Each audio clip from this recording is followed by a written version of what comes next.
The art studio caught fire, and Jonathan rushed into the flames to save my sister. I tried to stop him and severed all the tendons in my right hand, leaving me unable to ever hold a paintbrush again. He used his power and influence to force me into marriage, just to torment me. After my sister died, Jonathan blamed me for stopping him and hated me for the rest of his life. He said Mia died because of me, and I only deserved to atone for her in hell. When I opened my eyes again, I had returned to the day of the fire. This time, I chose to let go, watching him rush into the sea of flames with my own eyes, only to end up disabled. The sky was ablaze with fire, and I suddenly realized I had been reborn. Reborn back to the day the art studio caught fire. My sister Mia was trapped inside the studio, crying out incessantly, "Jonathan, save me." It hurt so much. Jonathan's eyes turned red, and without a second thought, he tried to charge inside. I clung desperately to Jonathan's arm, when sudden waves of sharp pain shot through me. Jonathan clenched my left hand so tightly I could hear my bones creaking. He roared, "Layla, if anything happens to Mia, I'll make sure you pay with your life." He was a man of his word. The pain Mia had suffered, he repaid me 1,000-fold. Mia died in the flames that day, and Jonathan made me die in the hottest summer. He called his men to lock me in a sauna, leaving me to be steamed to death. An intense feeling of suffocation spread throughout my body. Instinctively, I let go of my hand and watched as Jonathan plunged headlong into the sea of fire without looking back. The flames instantly engulfed his figure, and the thick smoke choked me until my nose stung. In my previous life, Jonathan mercilessly crushed my left hand, yet I still risked my life to stop him. Just like that, Mia died. When she was carried out, she was already burned beyond recognition. I felt immensely grateful at that moment, thankful that I had stopped Jonathan, or else he too would have been burned to a crisp. "It's all your fault. It's all because of you. If you hadn't held me back, how could Mia have been burned to death?" Jonathan was like a madman. He knew full well that my dream was to become a world-renowned painter. Yet he personally severed the tendons in my left hand, making it impossible for me to ever pick up a paintbrush again. He grabbed me by the hair and threw me onto the cold ground, forcing me over and over to pay with my life. I had never seen Jonathan like this before. I knelt before him, begging desperately for his forgiveness. But he refused, and soon I became the target of bullying by all the students at school. Everyone blames me for Mia's death. My life and studies fell into complete chaos, until Jonathan ultimately used his power to prevent me from taking the college entrance exams. Later, he exhausted every means to marry me, and then began tormenting me like a demon. I begged him through tears for just a sip of water, to which he replied, "Layla, have you ever thought about how desperate Mia must have felt while being burned alive? Every ounce of suffering you're enduring now is repayment for the life you took. You don't deserve a happy life, you're destined to live in misery, you'll never dream of escaping this torment, never." And so I died, slowly steamed to death. The past played on loop in my mind, each memory making me regret my choices 1,000 times over. In this second chance at life, I chose to let go decisively. At the very least, I saved my hands. I still have the right to pursue my dreams. Medical staff quickly loaded 2 charred human figures onto the ambulance. As Mia's family member, I followed them aboard. This time around, I was curious to see how Jonathan, who voluntarily rushed into the fire for Mia, would react upon waking up. After all, he was the most arrogant rich second-generation heir in the financial circle. Jonathan had shielded Mia with his own body, suffering severe burns in the process. When Jonathan's parents arrived, the doctor happened to be looking for family members to sign the surgical consent forms. The fire was too intense. The nerves in his leg are severely necrotic and amputation is necessary. Jonathan's mother couldn't bear it and fainted on the spot. Jonathan's father quickly caught her, then glanced at me standing nearby with clear dissatisfaction in his voice. "Didn't you say you loved him? Why didn't you stop him? How could you just watch him rush into his death?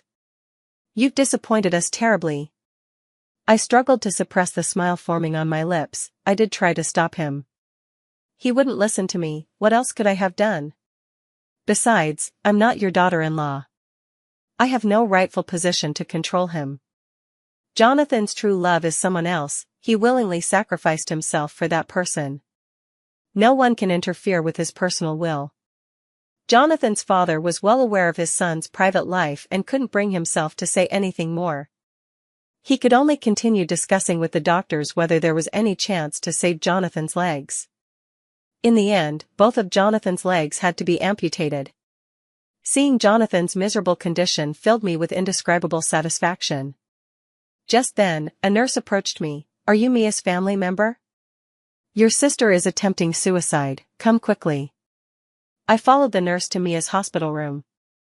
Before even entering, I could hear Mia's sobs coming from inside. "How will I ever dance again? Why did you save me? Why won't you just let me die?" As soon as I entered, I saw our mother holding Mia while weeping bitterly. "It's all your sister's fault for failing to protect you. Since you're fraternal twins, I'll make her donate skin grafts for you. Mia darling, please don't do anything rash." The moment he saw me, my father flew into a rage, jabbing his finger at my face as he shouted, "Was it you? You were jealous that your sister got to represent the school in the city's dance competition, so you deliberately set the fire to burn her, didn't you? You knew exactly how important this competition was to her. Now you've ruined her with burns, how can she ever dance again? You've been jealous of her since childhood, I know you did this to get revenge." As he finished speaking, he raised his hand to strike me. Just like in my past life, when Mia died, my parents had nearly beaten me to death in their grief. Even though we're twins, my parents always preferred Mia. Growing up, anything Mia liked became strictly off-limits to me. My parents always told me that as the older sister, I had to give in to and protect my younger sister. Even though I was born just 1 minute after her, I should have been the younger one. When Jonathan deliberately retaliated against me, my father scolded me, saying I had it coming and deserved it. Later, when Jonathan wanted to marry me, they agreed without a second thought. While I was locked up and humiliated by Jonathan, they were busy praying for Mia. If it weren't for their complicity, Jonathan wouldn't have dared to abuse me so brazenly in my past life. It took me a lifetime to understand something that suddenly became clear just before I died: some parents simply don't deserve to be parents. Given a second chance, I'll make them taste the despair I once felt. I dodged my father's slap with a fierce glare. Mia tried to burn my peak artwork, but ended up setting the curtains on fire when her scheme backfired. That's the direct cause of the fire. Don't believe me? Go check the studio's surveillance footage. I just called to confirm, the cameras weren't damaged in the fire, Mia. Care to take a look? Mia grew visibly guilty, of course she didn't dare. I smirked. You got off easy. Jonathan's in much worse shape, major burns all over his body, even losing his legs. What a pity. The mighty, privileged rich kid will be wheelchair-bound for the rest of his life. At these words, the light in Mia's eyes instantly dimmed, an unconscious look of disgust flickering across her face. Even though Jonathan comes from a wealthy family, how could a disabled man ever be worthy of the proud swan princess? My mother still wouldn't give up. Mia's calf was burned. Cut your skin off and graft it onto her. They even tried to use my elder sister status to guilt-trip me, utterly ridiculous. Mom, don't you know? Burn grafts can't use someone else's skin, severe rejection could occur. Hospitals nowadays all use synthetic skin. Then get me synthetic skin immediately. Mia shrieked. I won't have scars. I want the surgery now, right now. My parents didn't dare hesitate, spending fortunes to get Mia treated by renowned specialists. That evening, Jonathan's parents came knocking at the door. At that very moment, Mia was discussing with her parents about how to plan her future, determined to exhaust every possible method to remove the scars and stand on the international stage. She had completely forgotten about Jonathan. Jonathan's parents had dark expressions on their faces, their entire demeanor radiating an uncharacteristic chill. My son was crippled for you, and you've been awake all this time, why haven't you gone to see him? He's been looking for you ever since he woke up not long ago. Go see him right now. Jonathan's father was about to grab Mia's arm as she screamed and explained, "You've got it all wrong. Jonathan and I aren't a couple. I'm grateful he saved my life, but I won't sacrifice my entire future for him. There's no way I'd marry him, he's just an admirer of mine. I never asked him to rescue me, this was all his own wishful thinking." Jonathan's parents were completely dumbfounded, never expecting their son to risk his life to save an ungrateful wretch. After my parents learned that Jonathan was disabled, they also felt he was no longer worthy of their precious daughter. My father swallowed his pride and said to Jonathan's father, "Although our families have been close for generations, matters of the heart still depend on the children's own fate. Jonathan saved my daughter and is our family's benefactor. I'll give Jonathan 10% of the company shares as compensation. Is that acceptable?" "Humph, you think 10% can buy my son's entire future?" Jonathan's father snapped in anger and humiliation.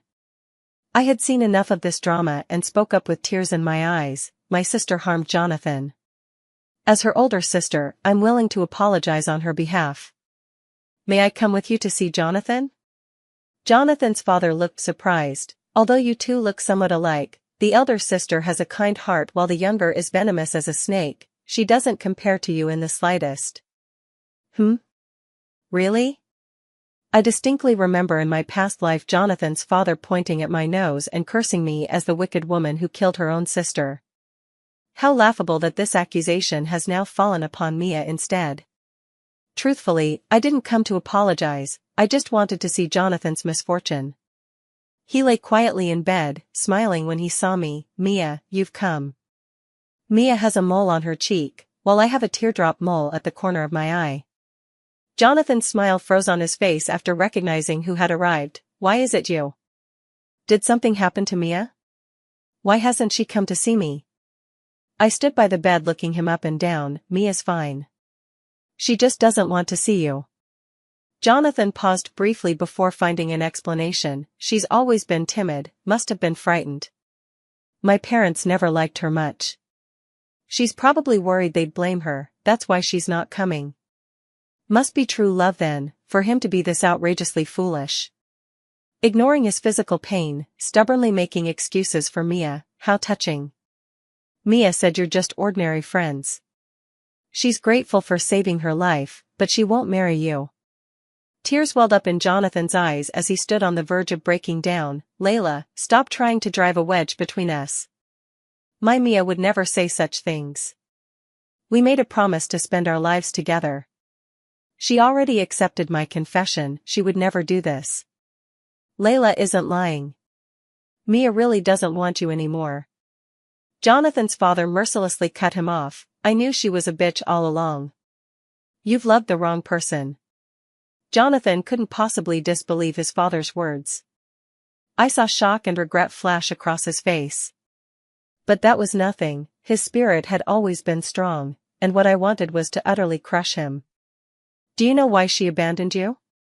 I said coldly, staring at the empty space under the blanket. "Because you lost both legs. She said a cripple wasn't worthy of her noble self." Jonathan's eyes darted in panic. Disbelieving, he threw back the blanket. Seeing the void where his lower body should be, he let out an agonized scream. "Impossible. Where are my legs? My legs?" Grief overwhelmed him to the point where his mouth gaped soundlessly, unable to form coherent words. He thrashed, trying to rise from the bed, but with no support, he crashed directly onto the floor. The wealthy heir that everyone looks up to is now crawling on the ground like a dog in front of me. Just thinking about how arrogantly he carried himself before me in my past life, how he'll be confined to a wheelchair, reliant on prosthetics, and endure everyone's discrimination, I can't help but want to capture his current pitiful state on camera. When Mia saw Jonathan's state in my phone, she was horrified and snapped at me. "Didn't you always like Jonathan? I'm giving him to you. Tell him to stop bothering me, I never want to see him again." I smirked. Jonathan's so-called devotion was nothing but a complete joke. The three of us grew up together as childhood friends, and our families had even arranged a marriage pact while our mothers were still pregnant. Little did they expect Mom was carrying twins, which gave Jonathan the right to choose. Since childhood, our parents told me that as the elder sister, I was responsible for looking after my younger siblings. I was always keeping Jonathan and Mia in check, preventing them from doing anything dangerous. In contrast, Jonathan clearly preferred the vivacious and outgoing Mia. They would skip classes together, indulge in bars, and travel recklessly, while I buried myself in diligent study at the art studio. Mia had no talent for dance, yet our parents spared no expense buying awards to gild her reputation. But I knew if I didn't work hard, I'd merely serve as the green leaves accentuating Mia's flower. Our parents would never pamper me the way they doted on her. In his freshman year, Jonathan learned to smoke for Mia, and I firmly demanded he quit this bad habit. He blew smoke rings at me and sneered, "Layla, can't you stop nagging? Being with you is utterly boring, only Mia brings me joy." He said Mia was his future. Does he still think so now? Jonathan has undergone multiple skin graft surgeries, lying in the hospital completely broken. I posted his disfigured photos online, sparking a flood of curses from many. In the past, Jonathan used his power to oppress others, never lacking enemies. Now that he's fallen so low, who would pass up the chance to kick him while he's down? As soon as Mia recovered from her injuries, she participated in her city's dance competition. With her parents' arrangements, she unsurprisingly took first place again. She never once came to see Jonathan. Jonathan could only watch Mia's award-winning videos on repeat. I started treating Jonathan better and better, almost always coming to take care of him whenever I had free time. To put it nicely, I was atoning for my sister's sins, but in truth, I wanted to crush Jonathan's last hope. A secret plan for revenge quietly took shape in my heart. This time, I'm going to make Jonathan fall into the mud, never to rise again. Jonathan gradually realized that I was the one who truly cared for him. He began to develop feelings for me, and his parents also saw me as their future daughter-in-law. With the help of Jonathan's family influence, I participated in the art entrance exams. My talents began to shine, and I was admitted to a prestigious art academy with top scores. I spent all my time studying diligently in the studio, actively participating in various activities, and my time accompanying and caring for Jonathan became increasingly scarce. Jonathan calls me at least 800 times a day, and I hang up on him for various reasons. He starts getting anxious and comes to my school to find me. I happen to be at a club activity where a male student is holding my waist as we dance together. Blinded by rage, Jonathan desperately tries to stand up to confront the boy dancing with me, but his efforts are in vain. Sitting in his wheelchair, he can only grab at people's clothes with his hands. But he brought bodyguards. With just one glance from him, the boy gets beaten up by his guards. Jonathan pulled me close and tightly encircled my waist. "Don't even think about running away. In this lifetime, you can only be my woman. I love you most, how could I bear to leave you?" I soothed him with gentle words to set his mind at ease. He gripped my hand tightly. "Layla, you have to take care of me for our whole lives. Promise me you'll never let go of my hand, okay?" I smiled. He was starting to become insecure. What he just said was truly nauseating, but it didn't matter, there would be many more things happening that could shake him up. On the weekend, I went back home. Mia was fooling around with her new boyfriend on the sofa at home. My arrival interrupted them, and Mia was very annoyed. "You can't enjoy the kind of happiness I have with that loser, right? You're just jealous my man is rich and strong, aren't you? You just had to come back now." I took a closer look at the man and realized he was Jonathan's good friend, Paul. In the past, Jonathan often hung out with them at bars to pick up girls. Mia had big ambitions. The elite circle is quite small, and Jonathan, as a powerful second-generation rich kid, was surrounded by equally influential friends. Hooking up with just one of them would be enough to guarantee her a lifetime of wealth and luxury. I ignored her, grabbed my things, and turned to leave. That same night, I told Jonathan about Mia getting a new boyfriend.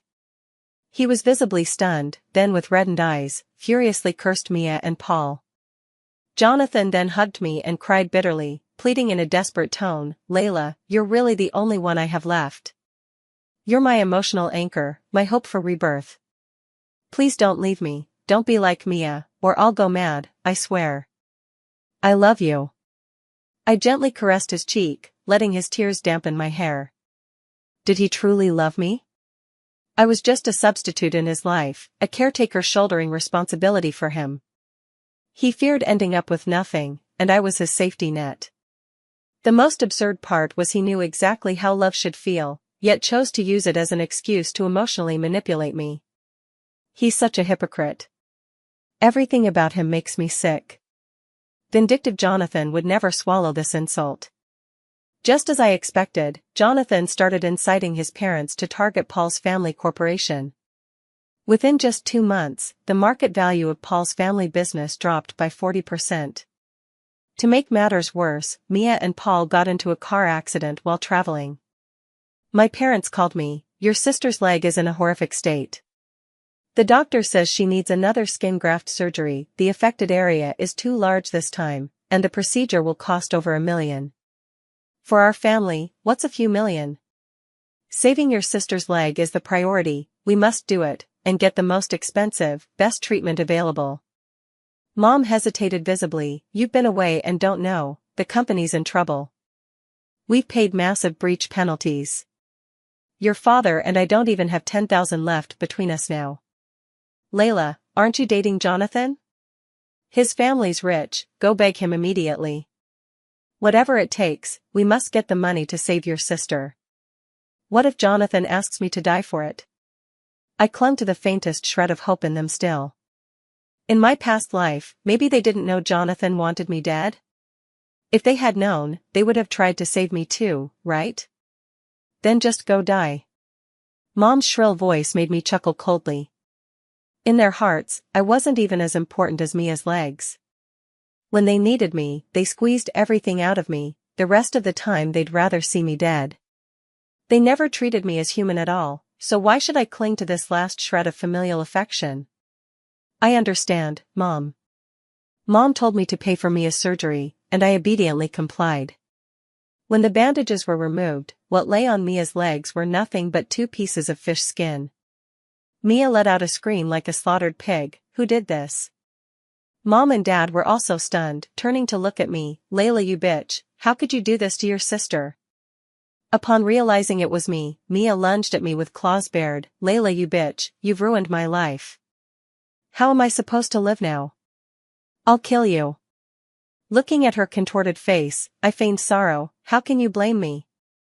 You're the one who set the fire that injured your leg, and you were the one in that car accident with Paul during your trip. I wasn't even in the vehicle. Mom and Dad couldn't come up with the money for your surgery, it was the money I saved from painting that saved you, preventing your skin from festering and spreading all over your body. You know, Mom and Dad don't usually give me any money. I only had that little bit, and I already did my best." Hearing this, Mia was stunned. After a moment, she retorted, "Why didn't you just ask Jonathan for the money? Aren't you his girlfriend? It's just $1 million, he would definitely give it to you if you just asked." "You wretched girl, are you deliberately holding back the money to spite your sister, refusing to pay for her surgery? How could I have given birth to a monster like you? If I'd known, I would have strangled you to death the moment you were born." My parents' curses flew at me, and their slaps landed on my face, just like when I was a child. Every time I upset Mia, they would inevitably beat and kick me. But this time, before their slaps could land, the agile bodyguards intercepted them.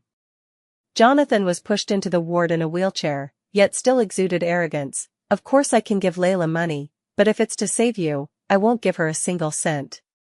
Mia, your life was given by me, and now I regret it. I wish you'd drop dead right now." Mia was utterly dumbfounded. Jonathan stopped looking at them and led me back to the car. "Layla, you said if only I hadn't rushed into the fire to save her that day, if only you had stopped me back then. You said you liked me so much at the time, so why didn't you hold me back? If you had stopped me, I wouldn't have lost my legs now." I watched him coldly. How could he have the nerve to blame me?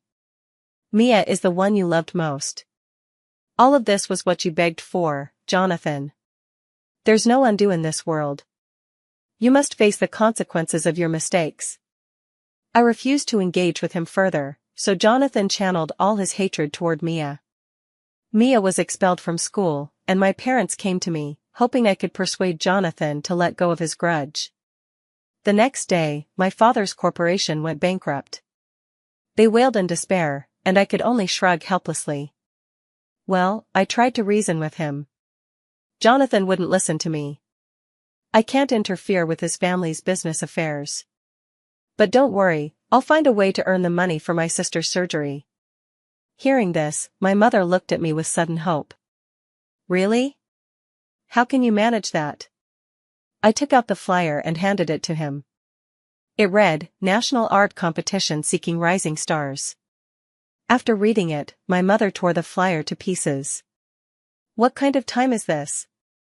And you're still thinking about yourself. I pieced together the torn flyer from the floor and handed it to her again. Mom, look, it says the champion not only gets signed to an internationally renowned art team but also receives a 1 million yuan dream grant, which is just enough for my sister's surgery. Hearing this, a flash of greed crossed my mother's eyes. She looked me up and down and sneered, with your level of skill, do you really think you can win? I had expected her to say that. Without hesitation, I pulled out all my art certification and competition awards from over the years. Seeing the drawer overflowing with certificates of honor, Mom was stunned. How come I never knew? You actually won so many awards. She hesitated, the words stuck in her throat. I knew she must realize what an inadequate mother she'd been. They poured their hearts into raising Mia, yet in the end Mia amounted to nothing. Meanwhile, the overlooked child, me, stood here covered in accolades. From childhood, Mia was all they could see, blind to any spark in me. But it no longer mattered. Soon, they'd willingly become pawns in my game. Are you sure you'll give all your prize money to Mia for her surgery? Under Mom's skeptical gaze, I nodded firmly, my sister's life is more important. I just need to ensure I can compete, I'm certain I'll win the championship. But the entry fee alone costs 100,000. Knowing they didn't have a penny to their name, I deliberately handed them a loan agency's business card. Registration closes tonight. Once I win the championship, we can pay off this debt quickly. Mom fell silent, but ultimately decided to take the gamble. Gradually, my parents stopped tending to Mia, instead monitoring my training every single day. On the day of the competition, they took Mia with them to drop me off at the venue. As soon as Mia got in the car, she started crying and accusing our parents of favoritism. They're willing to take out a loan for your competition, but refuse to get one for my surgery. Mom slapped her hard across the face, Mia, our family is bankrupt. Even if we could borrow 1 million, we couldn't repay it. Your sister might turn 100,000 into 1 million. Now we have to wait for Layla to win the competition before you can get your skin graft surgery, understand? Mia's head snapped to the side from the blow, her eyes burning crimson. I kindly offered her a handkerchief, but she threw it to the ground. Layla, don't get too full of yourself. You're just a tool our parents use to make money, you'll never steal their love from me. I couldn't help but smile. He'd already become that child terrified of abandonment. That slap from Mom had utterly shattered her self-confidence. No matter how much our parents apologized afterward, Mia remained dark-faced, shrouded in resentment that lingered for ages. Success is almost within reach. I've overcome every obstacle and smoothly advanced to the finals. Netizens praised me as an artistic genius, and the judges unanimously considered me the likely champion. During the live finals, the audience seats were packed with cheering fans. Mom was especially thrilled, grinning proudly, Layla is my daughter. She's the internet's recognized artistic genius. Those hands of hers inherited my talent. Dad also shouted excitedly, she's the future superstar of the art world, our pride and joy. Only the neglected Mia glared at me viciously from below the stage. The dazzling lights, the dazzling performance, all captured by every camera. I waved my paintbrush, pouring all the efforts of these years into it. When I submitted my improvised artwork, it instantly stunned everyone.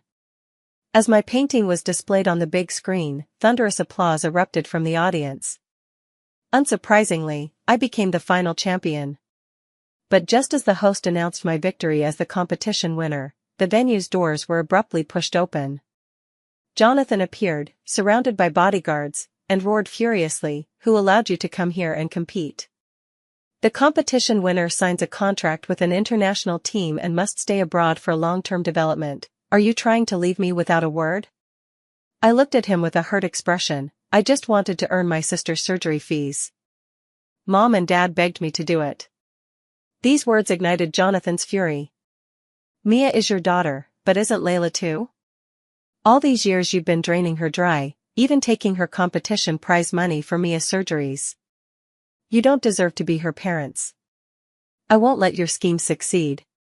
Jonathan pointed at my parents and scolded them, then grabbed the microphone to announce to the entire venue, "Sorry everyone, my girlfriend has decided to withdraw from the competition and give up her championship spot." This action meant forfeiting the $1 million prize. My parents' faces instantly changed color as they rushed forward to stop him. Only Mia remained motionless. Jonathan said to her, "Mia, since it was you who leaked the secret to me this time, I'll let you off. But from now on, stay away from Layla." Mom stared at Mia in disbelief. "It was you leaked the secret? You idiot. How could I have given birth to such a stupid daughter?" Mia burst into mad laughter. "Yes, it was me. Are you heartbroken? Heartbroken that I ruined your genius painter daughter?" Mom trembled with rage from head to toe, absolutely stunned. She couldn't help but raise her hand and slap Mia across the face. "Have you lost your mind? Do you have any idea how much money she would have made for this family after becoming famous? Your father and I wouldn't have had to work anymore, you wouldn't have had to lift a finger your whole life, we could have all lived comfortably off her paintings. Now that you've ruined her, where's the money going to come from to pay for your skin graft surgery?" "Surgery? You still remember I need surgery? You took out loans to make her famous. I thought your genius painter was the only one in your heart." Mia's laughter grew increasingly frenzied, like the shriek of a monster. Her mother was frightened by her demeanor and quickly reassured her, "You will always be the one we love most. Everything we've done is for your sake." She tried to embrace Mia, only to be shoved away violently. "You hypocritical parents, I hate you." Her mother's hand froze midair, rendered speechless by rage.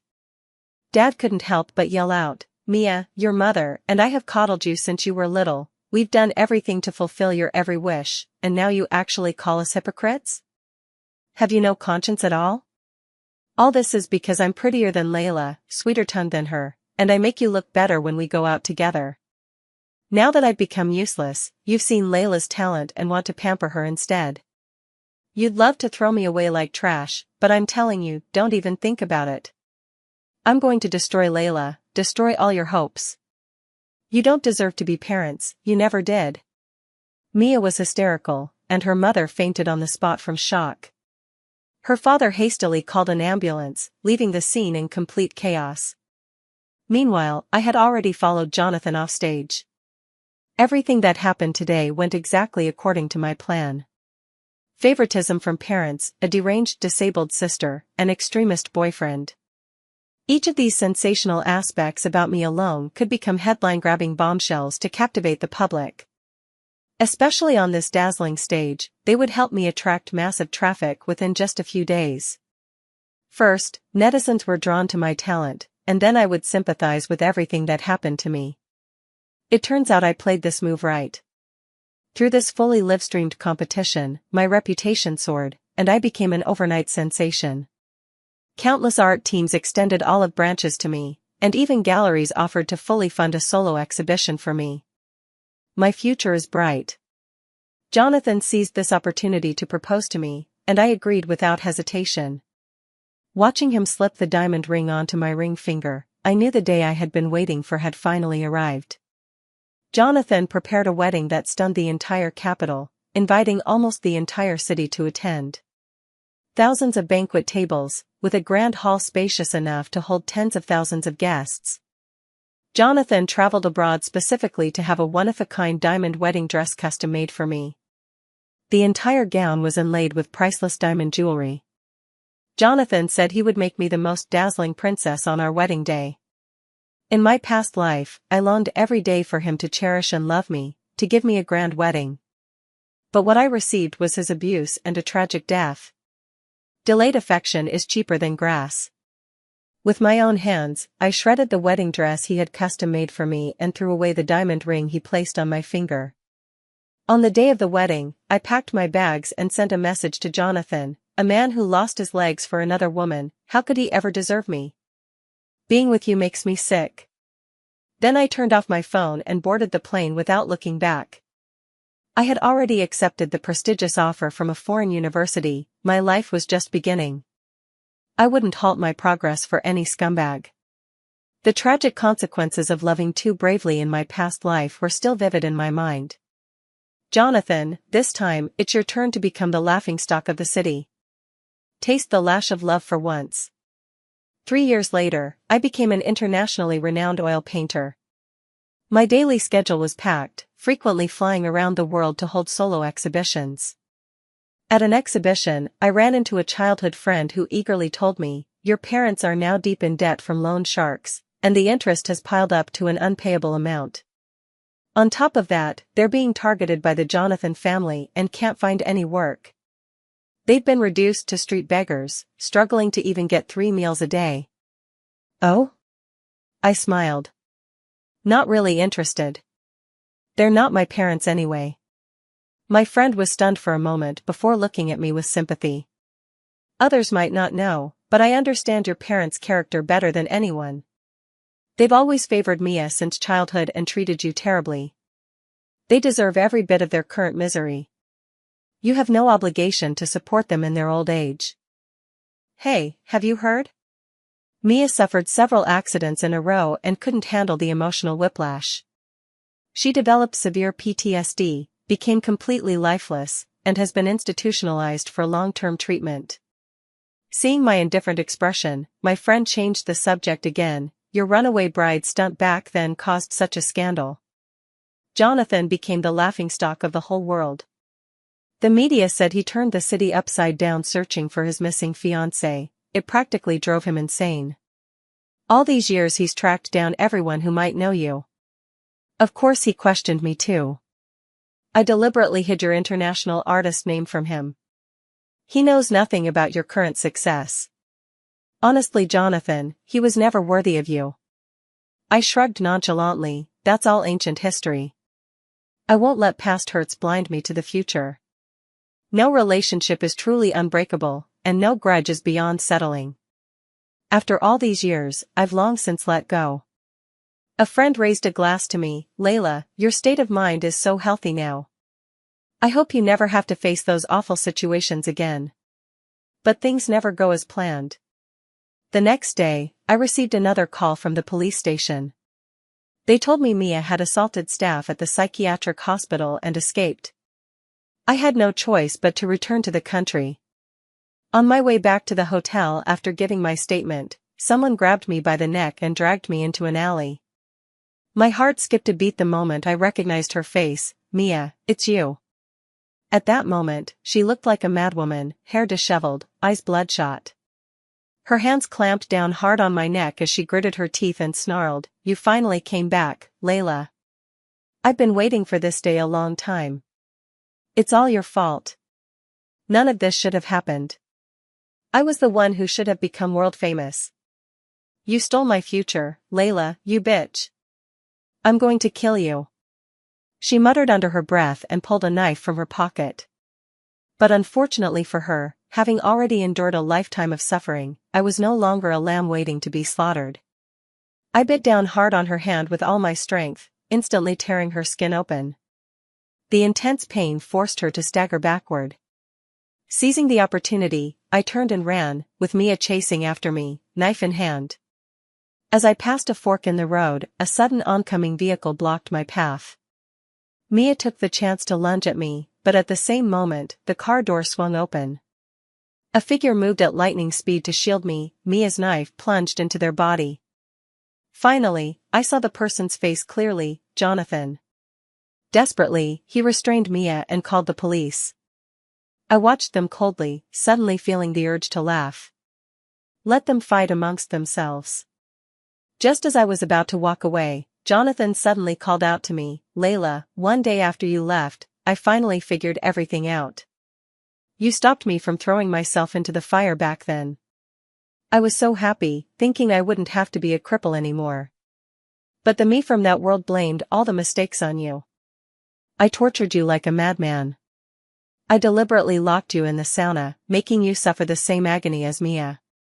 In the end, you died in that sauna room. Only after your death did I feel this overwhelming emptiness inside. I never expected you to die, I just lost control of the temperature that day. I only realized later that I had fallen in love with you, but there's a life standing between us. Unwilling to bear such a heavy price, I had no choice but to let you shoulder it all. After your death, I turned myself in at the police station, but I could never see you again." Tears streaked Jonathan's face as the dagger remained embedded in his chest, yet he seemed oblivious to the pain. His heart had long been numb from agony. "Layla, over these 3 years I've watched you climb step by step to your current achievements. You're truly remarkable, it's me who isn't worthy of you. I never dared disturb you, knowing full well I had no right." His eyes were red as he looked at me, overwhelmed with grief. "But Layla, can you forgive me? I'm going to die." Blood continued to gush from the wound on Jonathan's chest.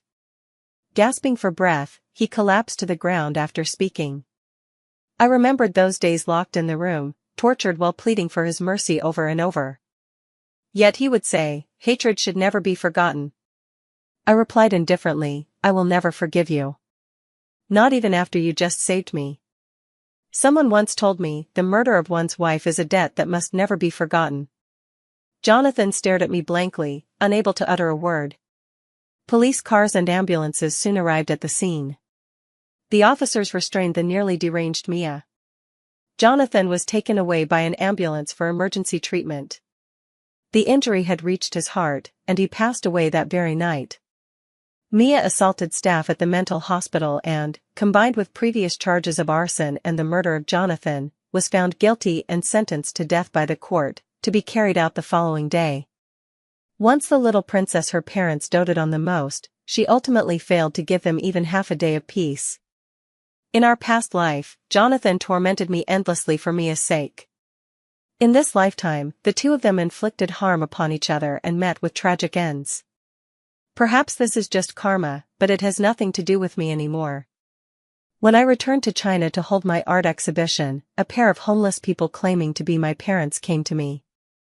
"Layla, our precious daughter, Mom and Dad know we were wrong.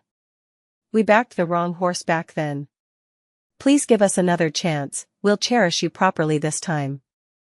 Listening to their ridiculous pleas, I immediately had security escort them out. In this lifetime, I've built my stage with dreams, all I want is to love myself well. I only look forward, the door to my dreams will eventually open for me.